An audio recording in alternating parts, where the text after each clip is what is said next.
Vamos ouvir a mensagem da palavra de Deus. Abramos o texto sagrado. Eu convido os irmãos que estão aqui a se colocarem de pé. Abramos em Gálatas capítulo 4, os versículos 4 e 5.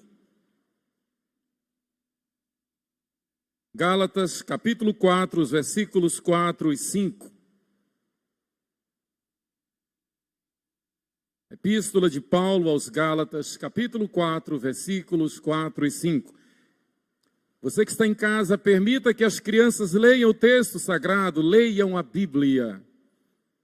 Em casa, leia a Bíblia conosco. E nós que estamos aqui no templo, leiamos em alto e bom som a palavra de Deus. Eu não canso de dizer que toda vez que eu tomo a Bíblia, eu me emociono e a leio como se estivesse face a face com Deus, falando com o Eterno. Gálatas 4, 4 e 5. Leamos juntos. Vindo, porém, à plenitude do tempo, Deus enviou seu Filho, nascido de mulher, nascido sob a lei, para resgatar os que estavam sob a lei, a fim de que recebêssemos a adoção de filhos. Amém. Que o Senhor aplique esta palavra ao nosso coração. Podeis sentar. Amado Deus e eterno Pai, graças te damos pela tua palavra, que é a nossa única e infalível regra de fé e prática. Te louvamos, ó Deus, pela Bíblia. Te louvamos, ó Deus, pela liberdade que temos de tê-la em nossas mãos, de publicar a Bíblia. Te louvamos, ó Deus, pela tua palavra. E te pedimos, Senhor, derrama luz em nossas trevas. Ilumina-nos com a tua palavra.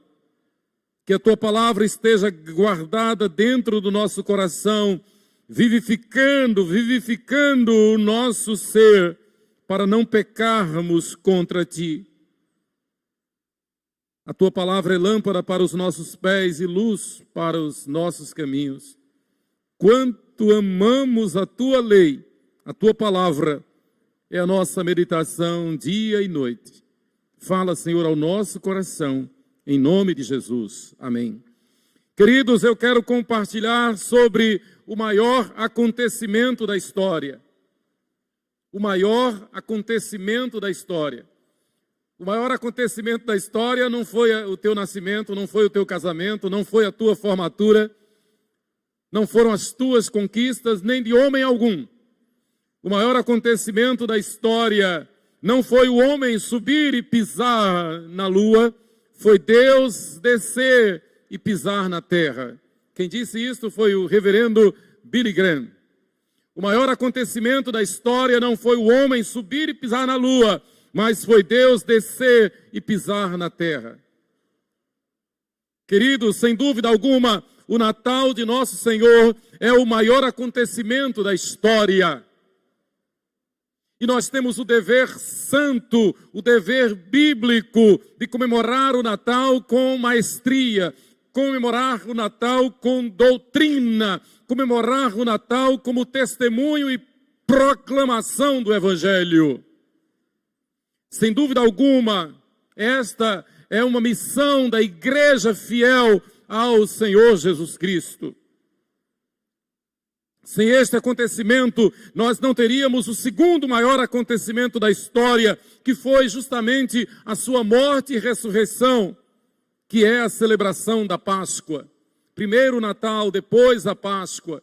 E nós temos o dever santo, o dever bíblico de dizer ao mundo que o Natal não é Papai Noel, não é troca de presentes, não é ceia, não é roupa nova, não é a gastança no comércio. O Natal é Cristo em nós, a esperança da glória. Da mesma forma que temos o dever santo, a obrigação de ensinar a verdade aos nossos filhos.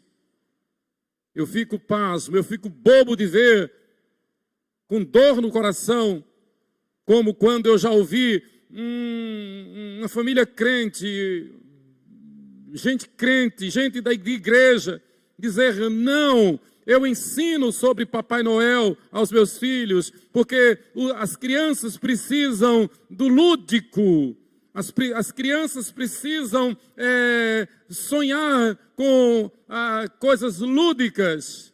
e o Papai Noel é bom. Não, 1000 vezes não. É uma falácia, é uma mentira, é uma forma diabólica de desviar a atenção de todos em relação à razão do Natal, que é Jesus Cristo, nosso Senhor. E as crianças precisam aprender com inteligência, com sabedoria, a verdade, viver a verdade, não a mentira. Quem dá o presente é o papai e a mamãe. Graças a Deus, que desde sempre nós aprendemos que quem dá o presente é papai e mamãe. Pronto. Papai Noel é uma mentira. Da mesma forma na Páscoa. Que tristeza ver crentes, membros de nossas igrejas, na época da Páscoa, dando ou recebendo ovo de chocolate e adereços de coelho, imaginando que estão celebrando a Páscoa. Não! Isso não tem nada a ver com a Páscoa. O símbolo da Páscoa é a Santa Ceia. É o pão e o vinho, símbolos do corpo e do sangue de Jesus. É a cruz vazia. Então não tem lugar para coelho, não tem lugar para ovo, não tem lugar para chocolate, não tem lugar para mentira. Jesus diz: e conhecereis a verdade, e a verdade vos libertará. Então nós temos o dever de comemorar as datas sacras de forma doutrinária, de forma bíblica. É uma bênção, é uma oportunidade que temos de evangelizar. E tem professores crentes fiéis a Deus, que abençoados por Deus, conseguem influenciar na sua escola, na sua classe, e quando chega a época de Natal ou época da Páscoa, comemoram como a Bíblia manda. Não tem lugar para Papai Noel, não tem lugar para coelho, não tem lugar para ovo de chocolate, mas tem lugar para a palavra de Deus. Conheço professores evangélicos que na Páscoa ministram para a sua classe uma simbologia da Santa Ceia. Não dando a Santa Ceia, mas mostrando o valor da Santa Ceia, do pão e do vinho, como símbolos do corpo e do sangue de Jesus. Queridos, Jesus veio para morrer na cruz do Calvário em lugar de todo aquele que nele crê. João 3,16, ele veio. João evangelista, citando João Batista, diz que Jesus, o Verbo, o verdadeiro Deus, fez todas as coisas. Que ele é a vida, que ele, Jesus, é a verdadeira luz, que vindo ao mundo ilumina a todo homem.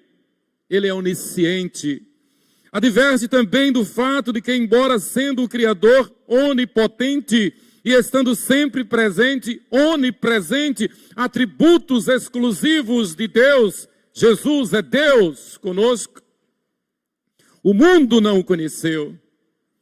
Em João capítulo 1, versículos de 1 a 14, resumindo, citando alguns desses versículos, diz: ele veio para o que era seu, e os seus não o receberam. Mas a todos quantos o receberam, deu-lhes o poder de serem feitos filhos de Deus, a saber, aos que creem no seu nome. E o Verbo se fez carne e habitou entre nós, cheio de graça e de verdade, e vimos nele a sua glória, glória como do unigênito do Pai. Queridos, isto é para elevar a nossa alma, isto é para nos emocionar, sim, isto é para nos empolgar, isto é para gerar saudade em nós da pátria celestial. Isso é para nós nos animarmos, sabendo que em Jesus nós temos o caminho, nós temos a verdade, nós temos a vida. Em Jesus nós temos a porta que nos leva para o céu. Nós estamos no caminho da glória. Como nosso irmão Orlando cantou há pouco, prefiro a Jesus mais que ouro e bens. Prefiro a Jesus. Então comemorar o Natal é em espírito e em verdade nos aproximarmos mais dele. É estarmos quedados aos seus pés. É termos saudade dele. É termos vontade de honrá-lo. É termos a convicção, como nós tivemos um momento de confissão de pecados neste culto, é termos a convicção de não ceder ao mundo, de não ceder à pressão do mundo, de não ceder às ideologias do mundo, de termos a consciência tranquila de que somos sim separados do mundo, de que não devemos, não podemos dar vazão ao nosso instinto, à nossa vontade, à nossa carne, que não devemos fazer concessão a este mundo, e se a este mundo for contra nós, que seja, porque nós não somos deste mundo, nós somos daquele que nos libertou do império das trevas. Nós somos separados deste mundo. Isto não é vanglória, isto não é usurpação de um poder, de um cargo. Isto é outorga de Deus, isto é decreto de Deus, isto é poder de Deus. Ele nos libertou deste mundo, o qual ele chama de império das trevas, e nos transportou para o reino do Filho do seu amor. Colossenses 1,13. Nós temos que compenetrar-nos de que nós, sim, não somos deste mundo e não temos que agradar este mundo. Nós não somos do politicamente correto. Nós somos proclamadores do Evangelho de Jesus, que diz: toda alma que pecar certamente morrerá. Mas aquele que me confessar diante dos homens, eu o confessarei diante de meu Pai que está nos céus. João 5,24 diz, na verdade, é Jesus quem fala, na verdade vos digo, que quem ouve as minhas palavras e crê naquele que me enviou, tem a vida eterna. Não entrará em condenação, já passou da morte para a vida. Não tenha medo da morte. Não se apoquente. Não se apavore. Fique em paz, fique tranquilo, porque Deus está no controle. Ele tem cuidado de nós. Quanto mais quando sabemos que se aproxima o dia em que Ele virá buscar os fiéis, e Ele separará o trigo do joio. O trigo são os fiéis, o trigo são os que se santificam, são os que se consagram, são os que rejeitam o pecado, são os que se arrependem do pecado, são os que não se deixam levar pelo pecado, e o pecado é uma praga do inferno. O pecado é pior do que pandemia, é pior do que qualquer doença, é pior do que qualquer doença, é pior do que qualquer vírus, é pior do que qualquer enfermidade, é pior do que a morte física, porque a morte física leva para a sepultura, o pecado leva para o inferno. Não ceda ao pecado, o pecado leva para o inferno. Aí você pode dizer, pastor, mas eu sou fraco, eu sofro tentação, eu também sofro. E quer saber? Quanto mais a gente se aproxima de Deus, quanto mais a gente busca a santificação, mais tentados nós somos. Se você, porque é adolescente, jovem, e está na flor da idade, e está na flor da sua juventude, você se sente tentado, não tenha dúvida. Os pastores são mais tentados do que as ovelhas. Porque o nosso arqui-inimigo, Satanás, ele procura atingir a cabeça, os líderes, os pastores.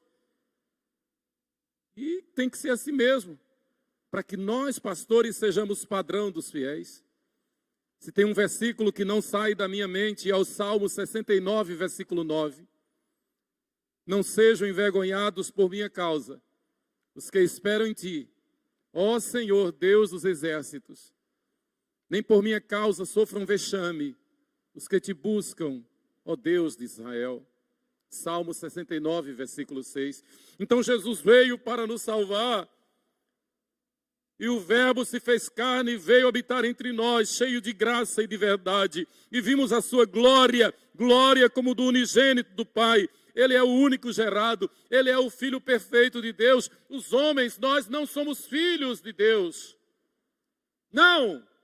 Aí tem gente que vive chafurdando na lama do pecado, vive o seu instinto mau e diz: todos são filhos de Deus, eu sou filho de Deus. Criou-se uma ideia maluca, diabólica, principalmente entre os famosos, na mídia, na grande mídia. Quando uma pessoa morre, aí diz: foi promovido para o céu, foi para o andar lá de cima, foi para Deus. Quem foi que disse? Só vai para Deus quem anda com Deus, só vai para Deus quem se arrepende dos pecados, quem entrega a sua vida a Jesus, quem vive em santidade e em novidade de vida, quem não se arrepende dos pecados, quem não tem comunhão com Deus, morre e vai para o inferno. Não tem nada de, porque morreu, automaticamente ser promovido a bom. Não existe isso. Pelo contrário, a Bíblia diz: o pó volta à terra como era, e o Espírito volta a Deus que o deu para ser julgado. Portanto, não brinque com a vida. É tremendo, é triste. As pessoas querem cuidar de si, cuidam da sua saúde, têm medo de morrer, procuram a sobrevida, querem ter uma vida fantástica, querem ter uma vida de sucesso, querem ter uma boa profissão, querem ter uma boa conta bancária, querem ter fama, querem ter bons relacionamentos, querem ter uma boa casa, um bom carro do último tipo, etc. Mas não se preparam para a vida eterna. É como Jesus disse que adianta o homem ganhar o mundo inteiro e perder a sua alma. Queridos, a vida da igreja, a missão da igreja é uma só, como tão bem diz sempre o nosso missionário reverendo Ronaldo Lidório. A missão da igreja é uma só: pregar a palavra. Pregar a palavra.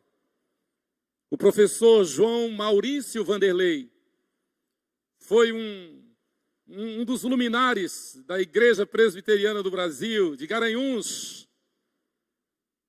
Fez parte do corpo de tradutores da Bíblia.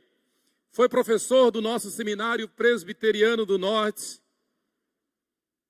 Foi um mestre por excelência. João Maurício Vanderlei. Por coincidência, hoje, dia 13 de dezembro, faleceu a sua filha, que foi minha ovelha lá em Itabuna. Nossa querida irmã, professora Márcia Monteiro. Vanderlei Monteiro. Doutor João Maurício Vanderlei, ele dizia, professor do nosso seminário: meus filhos, a mensagem da Bíblia é uma só, que Cristo morreu pelos nossos pecados e ressuscitou ao terceiro dia para a nossa justificação. A mensagem é essa: preguem o Evangelho, preguem que só Jesus Cristo salva. As pessoas precisam saber disso. As pessoas precisam saber que só há dois caminhos: ou o céu ou o inferno. O caminho para o céu é Jesus. O caminho para o inferno já está aí aberto. Jesus diz que o caminho para o inferno é um caminho largo e espaçoso. Mas o caminho do céu é um caminho estreito, uma porta estreita que exige arrependimento, renúncia, consagração, santificação, sem a qual ninguém verá a Deus. Sempre eu lembro destas palavras do saudoso professor Dr. João Maurício Vanderlei: a pregação do Evangelho é uma só. Nós não precisamos gastar tempo discutindo teorias, discutindo teologia. Aliás, Paulo diz isso em uma de suas epístolas. Não gastar tempo discutindo genealogia, mas prega a palavra, é o que Paulo diz a Timóteo. João Evangelista dá o perfil correto do menino nascido da Virgem Maria, por obra e graça do Espírito Santo. João Evangelista dá a identidade daquele menino e a razão da sua vinda. Ele veio para salvar todo aquele que nele crê. Que situação triste para nós é saber que um ente querido nosso ainda não se entregou a Jesus. Que situação terrível, que dói no meu coração, é saber que uma pessoa querida nossa não obedece a Jesus. E que tristeza maior saber que nestes dias, nesta geração de secularização, as pessoas aprenderam a citar versículos da Bíblia. E hoje, com o Zap, com as redes sociais, ficam citando palavras de grandes pregadores. Gente que a gente sabe que não tem comunhão, que não obedece, que não congrega, que não fez sua pública profissão de fé, que não honra a palavra de Deus, que não honra ao Senhor e Salvador, que vive uma vida de pecado, mas estão citando pregadores famosos, estão citando versículos da Bíblia, e todo dia quando a gente se acorda, que olha o celular, tem uma centena de mensagens bonitas, de versículos, pessoas mandando, e a gente conhece muitas dessas pessoas que não têm comunhão com Deus. Eu quero dizer que isto é um perigo, porque estão se enganando. Isto é o que a Bíblia chama de sofisma. Não se deixe levar por uma falácia, por um engano. Não tem um evangelho dúbio, não existe um evangelho ecumênico, não existe. Não existe essa ideia de pensar que Deus é amor, e porque Deus é amor, no final Ele vai salvar todo mundo. Ele é amor, mas Ele é justiça. Como nós já aprendemos aqui, temos ouvido e nos lembramos daquela frase de C.S. Lewis: Jesus é amor, mas Ele é terrivelmente perigoso. Porque do jeito que Ele ama e perdoa o pecador arrependido, Ele julga e condena o pecador empedernido, o pecador que não se arrepende. Do mesmo jeito que Ele leva para o céu, Ele manda para o inferno. E ao final a Bíblia diz que Ele vai lançar o próprio Satanás no inferno e trancar as portas do inferno. Ele tem as chaves do céu e do inferno. Ele é Deus. Ele é o juiz. É tempo saber que Ele veio, é tempo de nós nos consagrarmos, de nós nos envolvermos, de nós dizermos como o profeta Isaías: eis-me aqui, Senhor, envia-me a mim, de dizermos como o salmista: quanto amo a tua lei, é a minha meditação todo dia. De dizer como o salmista no Salmo 40, versículo 8, agrada-me fazer a tua vontade, ó Deus meu, dentro em meu coração está a tua lei. Pessoas, por exemplo, que frequentam o templo, frequentam o culto, participam do culto, mas não fizeram sua pública profissão de fé ainda, não se decidiram por fazer sua pública profissão de fé, por ser batizada em nome do Pai, do Filho e do Espírito Santo, por ser membro comungante da igreja.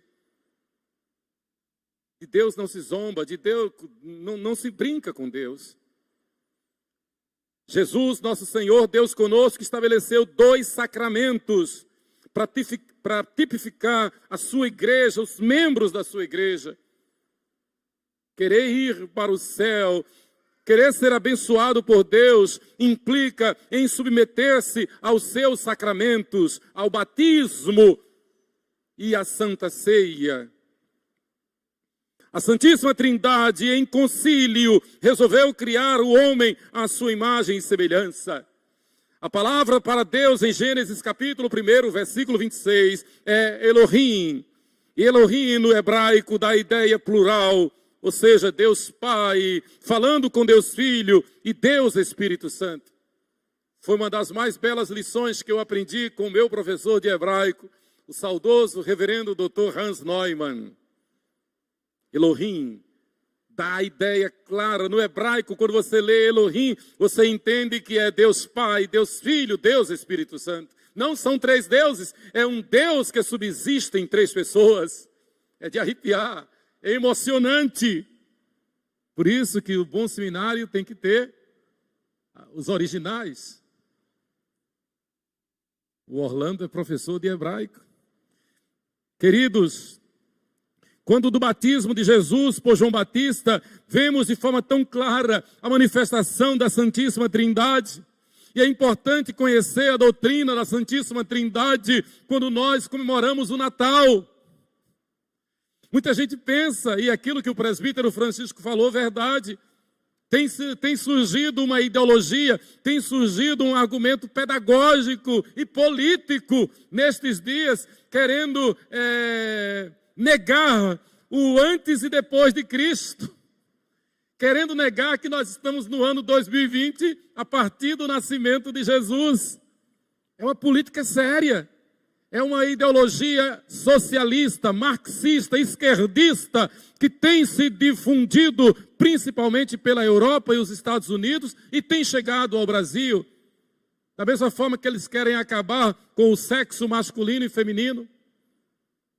Da mesma forma que a Suécia, esta semana, abriu mão, negou os substantivos pai e mãe. Da mesma forma que a Argentina, esta semana, o Congresso, a Câmara de Deputados da Argentina autorizou o aborto. Da mesma forma que a Suécia riscou do vocabulário as palavras pai e mãe. Da mesma forma, esses esquerdistas de plantão, marxistas, querem negar a data, negar o significado antes e depois de Cristo. Em última instância, você entendeu, eles querem dizer que Jesus nunca existiu. Eles já vêm propagando isto. Aquilo que Voltaire falou no século XVIII, daqui a 100 anos ninguém mais vai ouvir falar na Bíblia. 50 anos depois ele estava enterrado e a sua casa se transformou na Sociedade Bíblica Francesa, criada pela Sociedade Bíblica de Genebra. Deus é Deus. Queridos, então no batismo a Santíssima Trindade se manifesta, o Filho sendo batizado, o Pai declarando e todos ouvindo a voz, este é o meu Filho amado em quem me comprazo.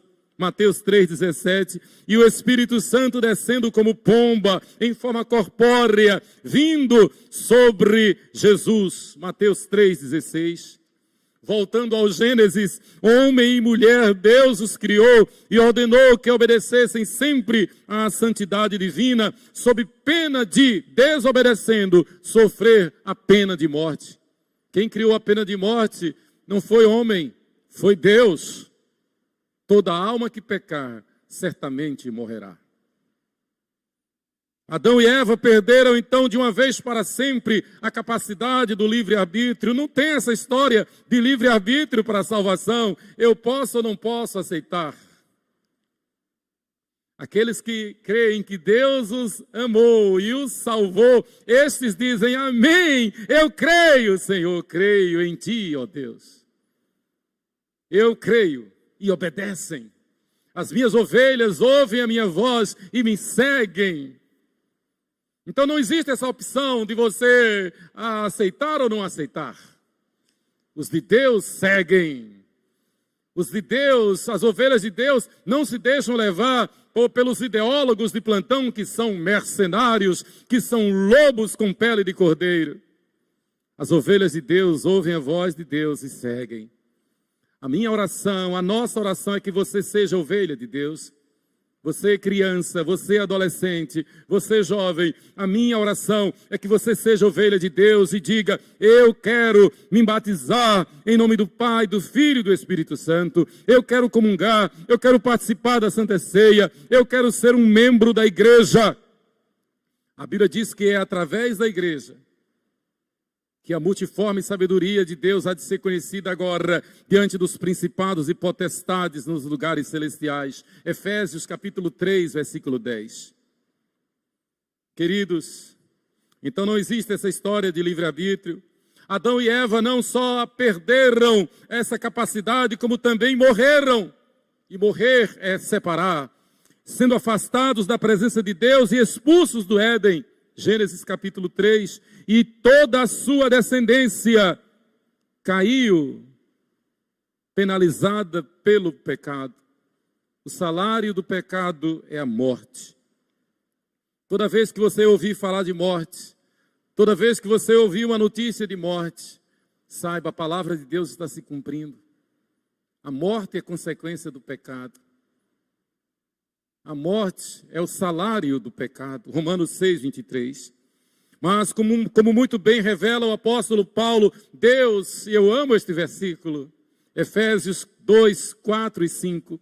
Mas Deus, sendo rico em misericórdia, e por causa do seu grande amor com que nos amou, e estando nós mortos em nossos delitos e pecados, nos deu vida, juntamente com Cristo, pela graça sois salvos.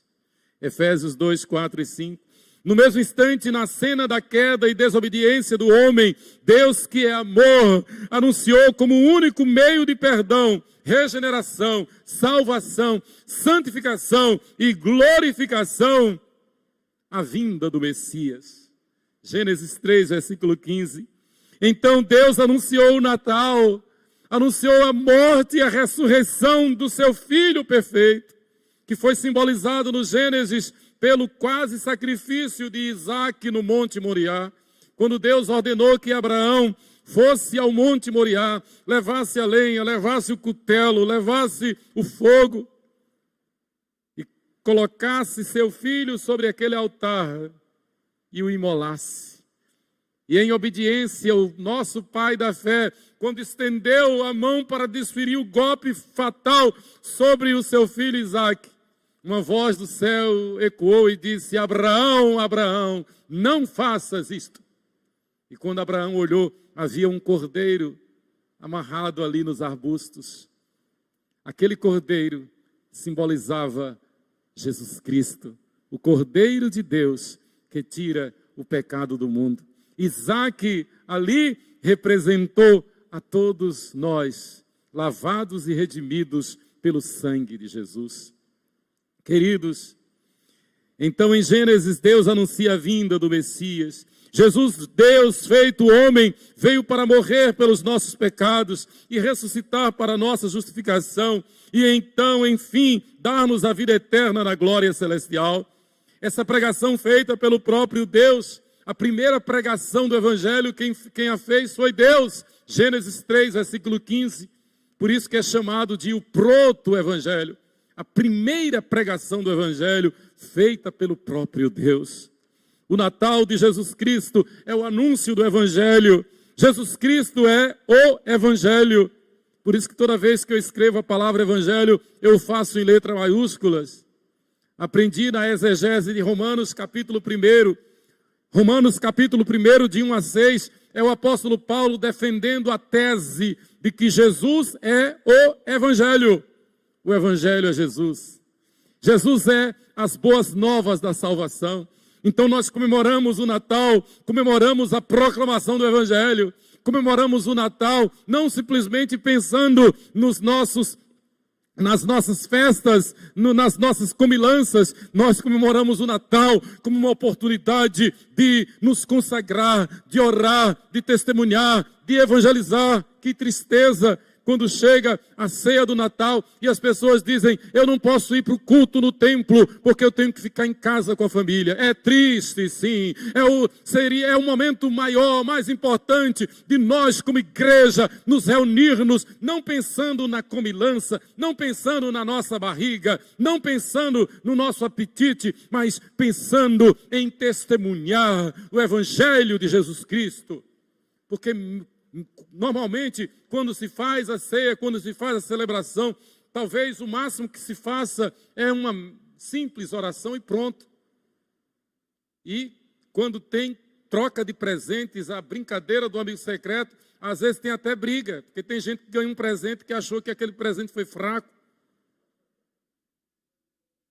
Aí a festa que seria a festa de Jesus, a festa do Natal, normalmente se transforma numa festa de tristeza, de confusão. E tem gente mesmo que diz: eu não gosto do Natal, porque é um momento de tanta tristeza, é um momento de tanta depressão, é um momento que a gente fica pensando em quem não tem nada. Tem nada disso, é um momento de pensar na glória de Deus. Os anjos, quando anunciaram o Natal, eles disseram: glória a Deus nas maiores alturas. Aí tem gente que passa o ano todo pensando no Natal como uma oportunidade de comprar roupa nova e de fazer aquela ceia. E normalmente quando termina a ceia, está todo mundo aborrecido, todo mundo chateado. E até chateado porque comeu demais e engordou. Passou o ano todo tentando emagrecer, aí vem o Natal, e ao invés de se alegrar no Natal, se alegrar por ter emagrecido, que nada, vai fazer a ceia e tome comida, e tome quilo, e tome tristeza. Eu quero que no Natal a gente emagreça mais um pouco. E anuncie Jesus, e fale sobre Jesus. Queridos, o Natal de Jesus Cristo é o anúncio do Evangelho. Pois bem, o Natal é, sem sombra de dúvida, o maior acontecimento da história. Aquilo que o presbítero Francisco falou, a Bíblia traz a última manchete. Exatamente. O maior acontecimento, a maior manchete da história. Eu não quero saber o que está acontecendo nos Estados Unidos. Não quero saber o que está acontecendo disso ou daquilo. O que eu quero saber é que Jesus veio. O que eu quero saber é que eu não sou deste mundo e eu tenho que estar preparado. A qualquer hora, a qualquer instante, ele vai dizer: vinde, bendito de meu Pai. Entra no reino que te está preparado. Tome aqui a chave da tua mansão. Quer saber? O céu é um lugar semelhante a este. Há ruas, há mansões, há fontes, há árvores, há a presença de Deus, há a presença dos santos. Nós nos reconheceremos os que formos para o céu. Mateus capítulo 17, Jesus prova isto no Monte da Transfiguração. Nós receberemos um nome novo. Nós receberemos um corpo semelhante a este, porém perfeito, sem defeito, sem mácula. Em Mateus 17, Jesus dá um avant-première, um trailer, um vislumbre do que é o céu. No finalzinho eu amo esse texto. No finalzinho de Mateus 16, Jesus diz aos apóstolos: verdadeiramente, alguns há dos que aqui estão, que não passarão pela morte, sem que antes vejam o Filho do Homem na sua glória. Ato contínuo, primeiros versículos de Mateus 17, Jesus chama Pedro, Tiago e João e os leva a um monte. E ao cume, quando chega no cume daquele monte, o texto sagrado diz que Jesus se transfigura, assume o corpo celestial. E automaticamente Pedro, Tiago e João, que permanecem com os corpos terrenos, percebem dois varões com vestes resplandecentes, com corpos celestiais.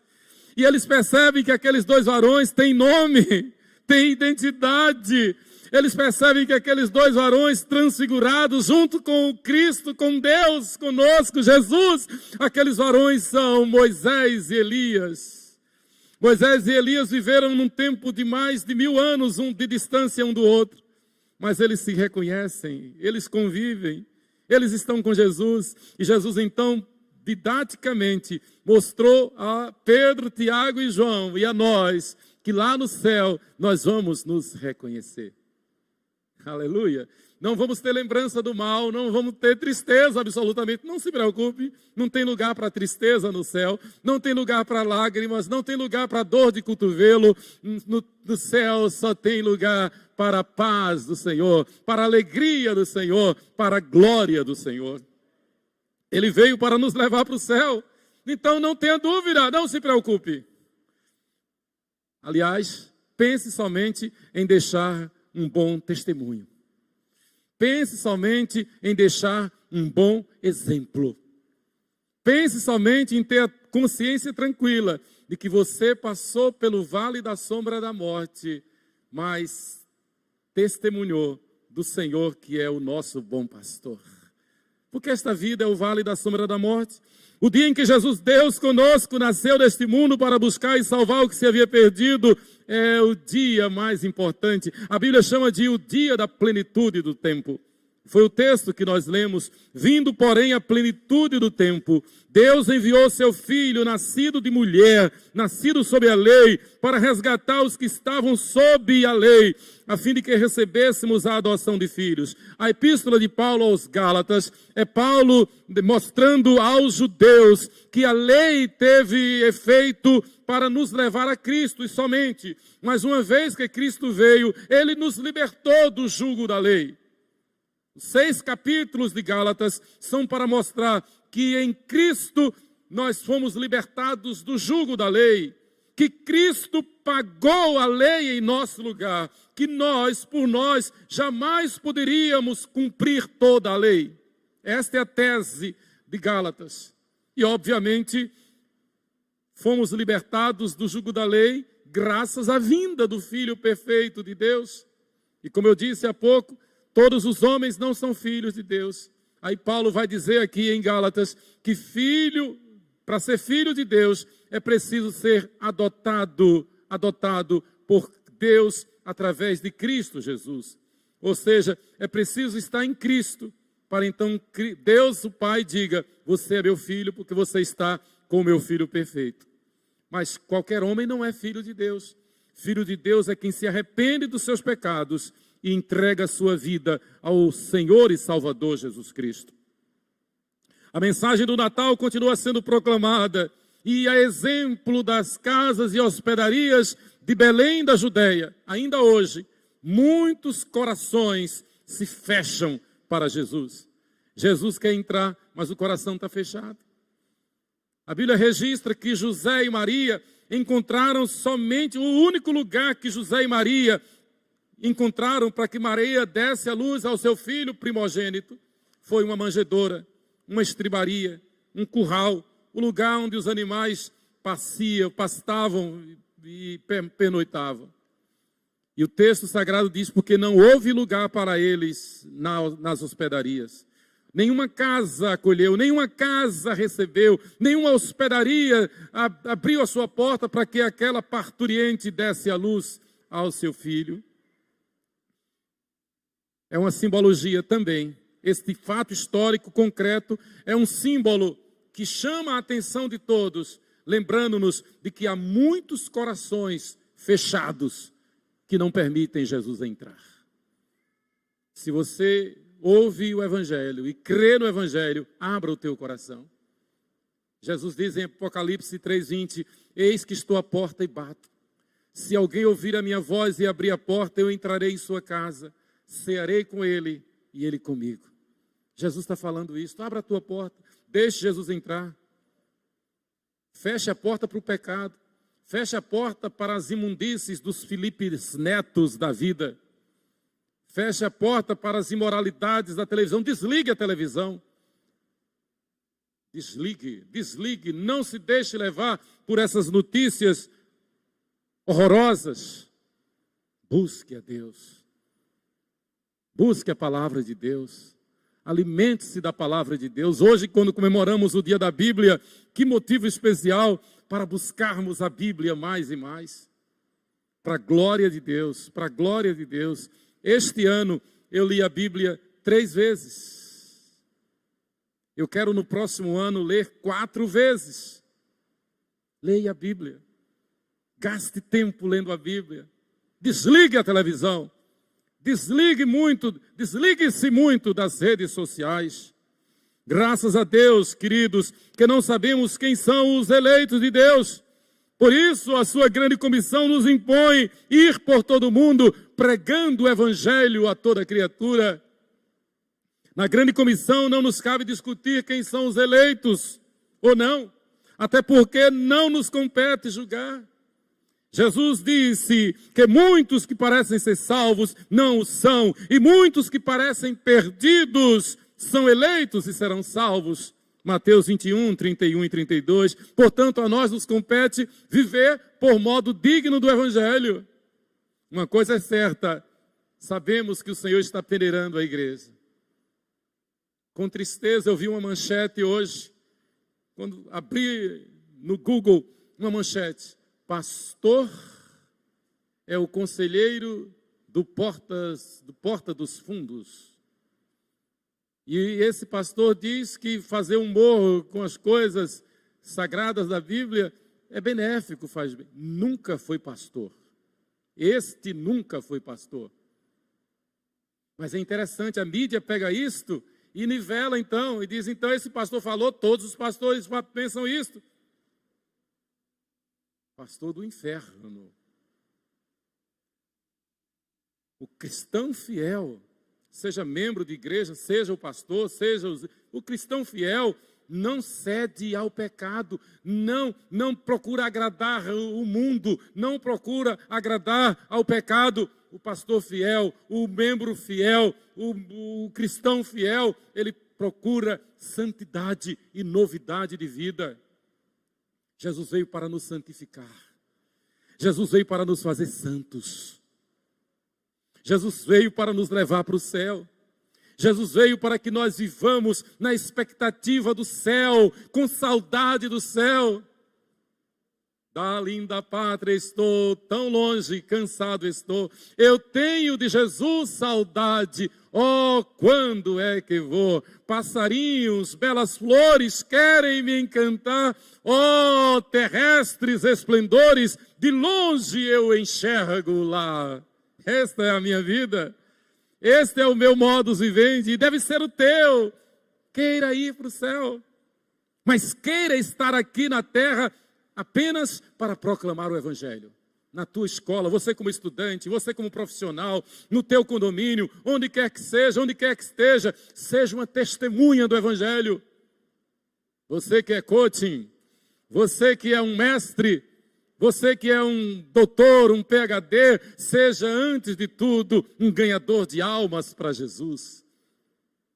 Ensine ao mundo o verdadeiro sentido do Natal. Ensine ao mundo que o maior acontecimento da história não é um transplante de órgão, não é um transplante de coração, não é um transplante de múltiplos órgãos como tem acontecido. O maior acontecimento da história não é o crescimento extraordinário da medicina. O maior acontecimento da história foi Deus ter vindo e pisado na face da terra.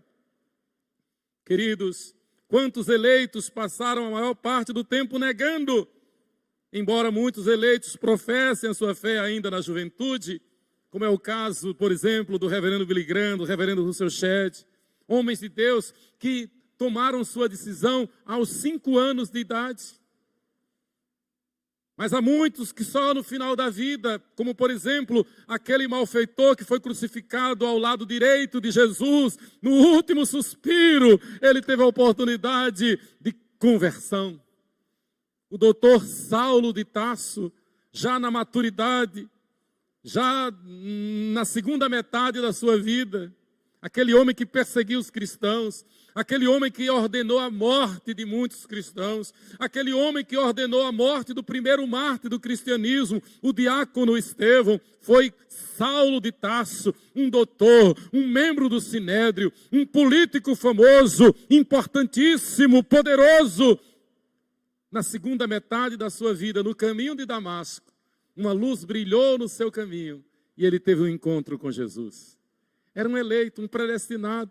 Passou mais da metade da vida perseguindo os cristãos, mas ao final tornou-se o maior dos apóstolos, o apóstolo Paulo. Queridos, portanto, lembramos que a mensagem do Natal é um imperativo divino que nos manda pregar o Evangelho a toda criatura, em todo o mundo, em tempo e fora de tempo, fazendo missões, enviando missionários, orando pelos missionários e sustentando os missionários nos seus campos de trabalho. O maior acontecimento da história, o Natal de Cristo, foi anunciado no Gênesis, foi anunciado nos Salmos, foi anunciado por todos os profetas, em toda a história de Israel. Por último, foi anunciado pelo profeta precursor João Batista, e no momento do seu Natal, anunciado por um coral de anjos, com a pregação do arauto do Senhor, o anjo Gabriel, cujas palavras ainda hoje ecoam, avivam e reavivam a nossa fé cristã. Glória a Deus nas maiores alturas e paz na terra aos homens, não de boa vontade. É uma tradução espúria, é uma tradução falsa. Glória a Deus nas maiores alturas e paz na terra aos homens a quem Deus quer bem. Os homens não têm boa vontade. Os homens não têm boa vontade. Aos homens a quem Deus quer bem. Lucas 2,14, ao apelo dos anjos com um coral e pregação. Lucas capítulo 2, de 8 a 20, lemos hoje. Os pastores prontamente obedeceram e foram a Belém. Ao apelo do próprio Deus, através de uma estrela, os céus proclamam a glória de Deus e o firmamento anuncia as obras das suas mãos. Salmo 19, Os sábios astrônomos do Oriente logo acorreram e o adoraram. Mateus 2, de 1 a 12. Ao apelo do próprio Senhor do Natal, Jesus Cristo, as suas ovelhas prontamente o obedecem e o seguem. João 10, de 1 a 18. Ao apelo do Espírito Santo em sua santa palavra, a Bíblia Sagrada, todos os eleitos atendem e obedecem. Mateus 11, 28 a 30, Marcos 1, 15. E então haverá um rebanho e um só pastor. João 10, 16. O maior acontecimento da história, o Natal de nosso Senhor Jesus Cristo, o Messias de Israel, é a festa, júbilo, culto, adoração, congregação reunida, a igreja reunida, a celebração da igreja, congregando, como nos manda o Espírito Santo em Hebreus. Não deixeis de congregar, como é o costume de alguns. E nos tempos de maior perseguição, a igreja nunca deixou de se reunir. Se reunia às escondidas, se reunia nas catatumbas. Talvez a maior agência missionária hoje seja Portas Abertas, do irmão André. E a missão Portas Abertas, que nos fala da igreja sofredora, a igreja perseguida. A igreja está sendo perseguida de morte na China comunista. Mas quanto mais os comunistas perseguem os nossos irmãos, mais o evangelho cresce na China comunista, graças a Deus. Louvado seja Deus.